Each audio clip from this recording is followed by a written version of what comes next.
I was so taken aback that I had to rub my eyes. There, where he wasn't supposed to be, was my husband. Why? Why are you here? I stammered. My husband was supposed to be on a business trip to New York. Yet here he was in Los Angeles in a hospital of a neighboring city. The shock didn't stop there. Next to my husband was a woman and a child snuggled up close. The mother and child were smiling gently at my husband, and he, in return, was smiling warmly at them. Anyone who didn't know better would think this was a snapshot of a happy family, but I knew differently. What I was witnessing was an odd scene where my husband was with an unknown mother and child. I couldn't just stand by and let this pass. I slowly approached them and called out from behind. My name is Farah, 35 years old. After graduating from university, I started working at an advertising agency. I got married at 28, and it's been 7 years now. My daughter, Emily, who I gave birth to when I was 30, is almost 5 now. She's been growing up healthy and strong without any major illness. My husband, Jacob, is a corporate employee, but he's been increasingly busy for the past few years, frequently coming back late at night and going on business trips. For that reason, our daughter Emily has developed a slight aversion towards him. "Mommy, is Daddy coming home today?" my daughter asked me as I was preparing dinner. I paused from my cooking, looked at her, and replied, "He will come home, but he might be late as usual. Daddy seems to be busy with work." "Really? Then it's just you and me until bedtime?" she asked. "Yes, that's right," I answered. "Yay! Hey Mom, let's watch the anime we recorded together." "Okay, after we eat dinner and take a bath." My daughter's face lit up instantly and she went to spread a tablecloth in the living room. Seeing my daughter visibly happy about my husband's late return made me feel a bit complicated, but it couldn't be helped. It wasn't unreasonable that my daughter wasn't attached to him. My husband only came home to sleep. We used to go out as a family on our days off, but the last time we did that was more than a year ago. My husband's work was so busy that working on weekends was not unusual. On his days off, he would go out alone. He was home very rarely, and when he was, he just locked himself in his room to watch movies or browse the internet. Especially in the last year, he had no conversation with our daughter, and they didn't speak to each other even when they were face to face. I was always the one who had to mediate, which was quite stressful considering we are a family. Our daughter, Emily, is almost 5 now. If we keep going like this, I'm afraid she will really stop being attached to my husband. She used to love going out as a family and adored my husband. I want them to go back to how they used to be. Thinking of this, I decided to wait for my husband's return to try to change this situation. When I greeted him with a welcome home as he came in late at night, he made a clearly displeased face. Although I was a bit annoyed by his attitude, I decided to start a conversation anyway. "Hey Jacob, you haven't had a proper conversation with Emily for about a year, have you?" "Not really. I don't think so. There's nothing to talk about," he replied. "You were her father. I wish you would act like one. All of her friends go out as a family, and only our house doesn't even talk to their father. Don't you think that's sad?" "What's the point of saying that? I'm not playing around. I'm working," he said dismissively. "I understand that, but I think Emily is the one suffering if this continues," I said. My husband sighed in annoyance and slumped heavily on the sofa.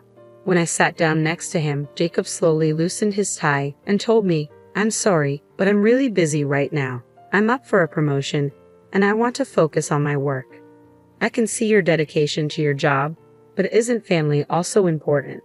I understand that working on weekends is tough, but maybe just one day," I suggested. "I don't want to be left behind by my coworkers. You understand, right? I'm working this hard for our family, don't you see?" he replied. "I understand that," I said, hesitating. I knew my husband was working hard, dedicating himself to his job for the sake of his promotion, but in his immersion in work, he seemed to have lost sight of our daughter and me. If things continued this way, it wasn't just his relationship with our daughter that was at stake, but our entire family bond might be at risk.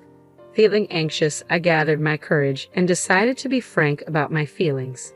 "Jacob, please, I understand you're busy, but I want you to keep Emily's birthday free." "Ha, her birthday?" he asked. "Yes, it's the first Sunday of next month.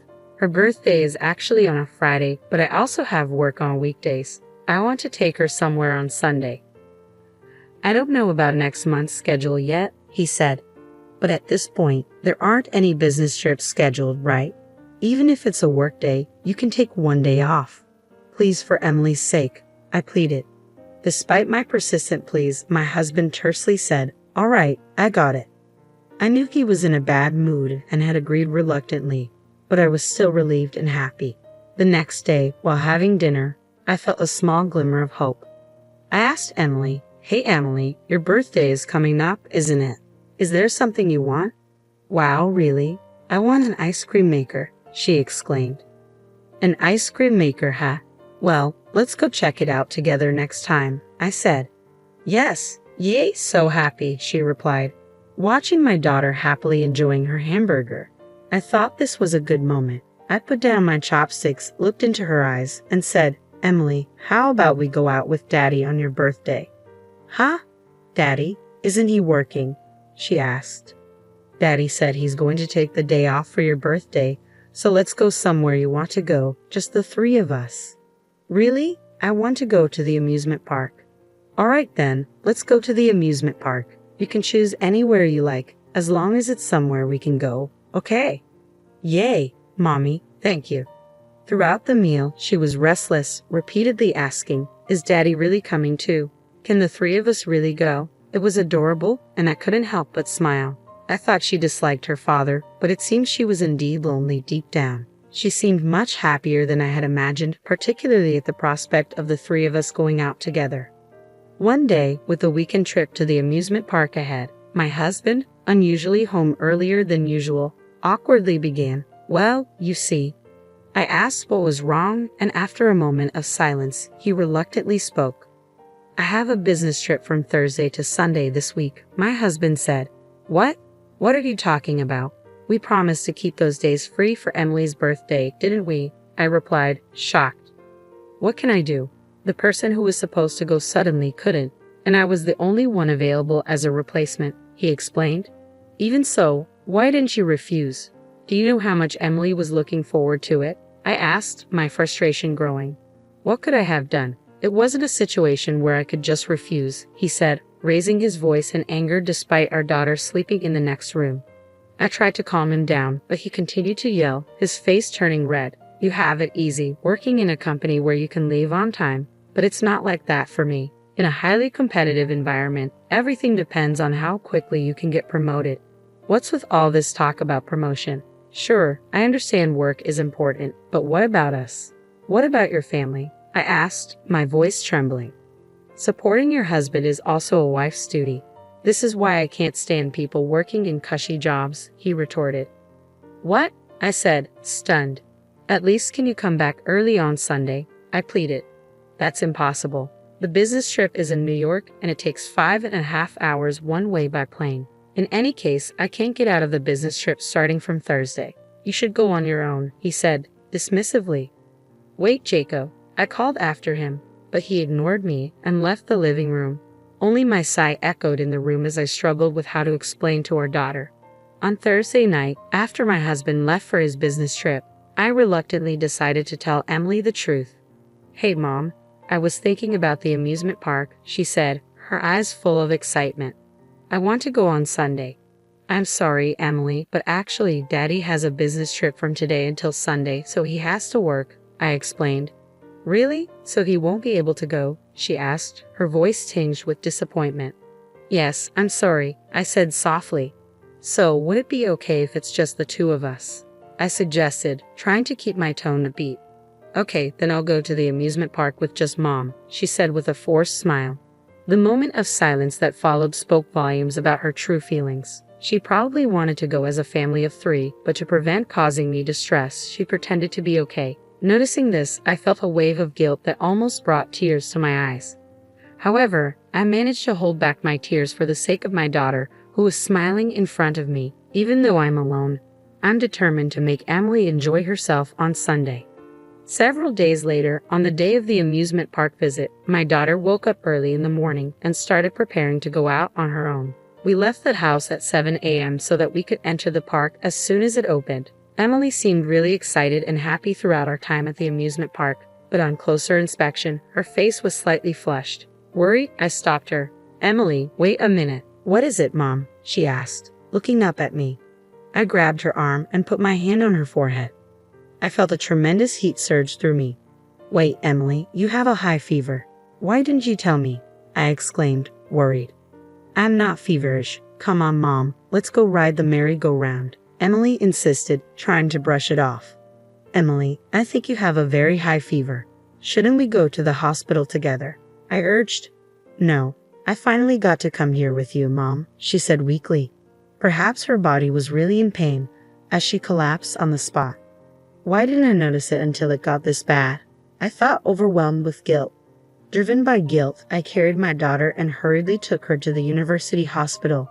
I informed the reception that it was our first visit and rushed to pediatrics. Her temperature was over 40 degrees and she was immediately given an IV. We'll keep an eye on her here, so you should rest a little too, the nurse kindly advised, which slightly calmed my desperate heart. I decided to take a break on a bench in the rest area after going to the hospital store and buying some necessary items for my daughter. As I walked around the hospital, I heard a familiar voice. When I turned towards the voice, I couldn't believe my eyes. "Ha, Jacob. Why are you here?" I stammered in shock. I couldn't believe what I was seeing. My husband should have been on a business trip to New York. Despite this, why was he in Los Angeles, even in a hospital in the next city? But that wasn't the only surprise. Beside my husband was a woman and a child, seated as if leaning against him. "Mom, are we going shopping after the hospital visit, right?" Emily's voice brought me back. "Yes, we are. The three of us," I replied, trying to maintain composure despite my racing thoughts. "Yay, soon we can go out as a family of 4. I'm excited," Emily said cheerfully. "You're about to become a big sister, so you need to be responsible, okay?" The woman beside my husband said affectionately, her round stomach revealing her pregnancy. From what I overheard, it seemed the mother was pregnant with her second child.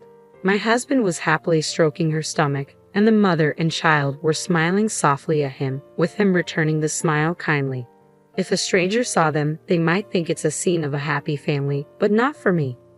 What I was seeing was a strange scene. My husband with a strange mother and child. I couldn't just stand by and let this slide. I clenched my fists, shaking with anger, and bit my lower lip. So, that's how it is. Working on holidays, business trips. In the end, they were all lies. I can't forgive him for continuously betraying me and Emily. I muttered to myself, feeling a surge of betrayal and hurt. I took steps towards them, stood behind them, and slowly opened my mouth. "So, the business trip is over already, huh?" I said sharply. At the sound of my voice, my husband turned around abruptly. His face was ashen, and he looked like he had seen a ghost. Desperately, he squeezed out words. "Vera, why are you here?" "Emily and I went to the amusement park, but she got a fever. She's getting an IV right now. More importantly, why are you here?" I demanded, my voice tinged with anger and confusion. "No, well, that is," he started, clearly flustered. "And who are these people?" I asked, turning my attention to the woman standing beside him. Upon hearing my question, the woman looked down, her face turning pale. "You miss," I continued, my voice steady but filled with intensity, "what were you doing just now? Today's the day of Mom's prenatal checkup. Even though Dad is busy with work, he always accompanies us to the hospital," the little girl piped up innocently. "That's nice. You must really love your mom and dad," I replied, trying to maintain composure. "Yeah, we're going to the amusement park together next time, right, Dad?" the little girl continued, unaware of the tension. My husband, startled, forced a strange smile on his face. Just then, the little girl said she was going to the restroom, providing me with the perfect opportunity to confront my husband. "Would you care to explain?" I asked, my voice cold and accusatory. "No, it's not like that. This is," he began, clearly struggling to find an explanation. "What's not like what? From what I heard, you're the father of both that girl and the baby in her mother's womb. Yet you kept telling me and Emily that you were working or on a business trip. Just how low can you stoop?" I interrupted, unable to contain my anger any longer. "Wait, let's calm down for a moment, okay? I wasn't planning to leave you or anything," he pleaded, his expression a mix of guilt and desperation. I grabbed the collar of his shirt and pulled his face close to mine, so close our noses almost touched. I stared at him coldly, my voice a harsh whisper. "Don't mess with me. How far will you go to betray Emily? Are you really her father? Don't make me laugh." I seethed, my anger boiling over. After deeply hurting your own daughter, you dare to father another child with someone else. You're nothing but an irresponsible scumbag. No, it's not like that. Please forgive me, he pleaded, his voice strained with guilt. Forgive you? You have the audacity to ask for forgiveness. Neither Emily nor I will ever forgive you. When we get home, I want you to fill out the divorce papers. Get ready for it. All right. With a fierce shove, I pushed him away and stormed off. On the way home, with my now stable daughter, I stopped by the city office and picked up the divorce papers. Once we got home, I gently explained everything to my daughter in a way she could understand. She seemed to take in everything I said, and in the end, she said this. I'm glad it's not Mom who's leaving. What? I asked, surprised by her words. You always look so sad when you talk to Dad. As long as I'm with Mom, I'll be okay with anything. But Emily, I thought you loved Dad. I did love him, but I love Mom the most. I hate anyone who hurts my mom, Emily, she said firmly. My daughter's smiling face blurred through my tears. To hide my about-to-fall tears, I held my daughter tightly. Afterward, I divorced my husband. I made sure to claim alimony from him and the woman who was about to have his child. He desperately tried to negotiate for a lower amount, citing their child, but I firmly refused. There was no way I was going to lower the amount or let him take the lead. After all, they were the ones who did wrong. It soon became known that Jacob had been regularly taking time off work to visit the other woman. A coworker discovered this shortly after the divorce, causing his credibility to plummet. His career advancement came to a sudden halt, and he started receiving cold stares from his colleagues. Apparently, Jacob was having a child with another woman, even though he's got a family. You gross. Not only is he incompetent at work, he doesn't even have basic morals, one colleague remarked. Well, it would be a relief if he just quit already, another added. Despite the rumors and criticism, he somehow clung on to his job, presumably for the alimony and child support he owed me. I decided to sit back and see how long he could keep this up. On my end, I moved to an apartment near my workplace and started a new life with my daughter. My parents regularly visited us to keep her from feeling lonely. As a single mother, I'm aware that I might make my daughter feel sad in the future, but I'm determined to shower her with all the love I can to minimize such situations.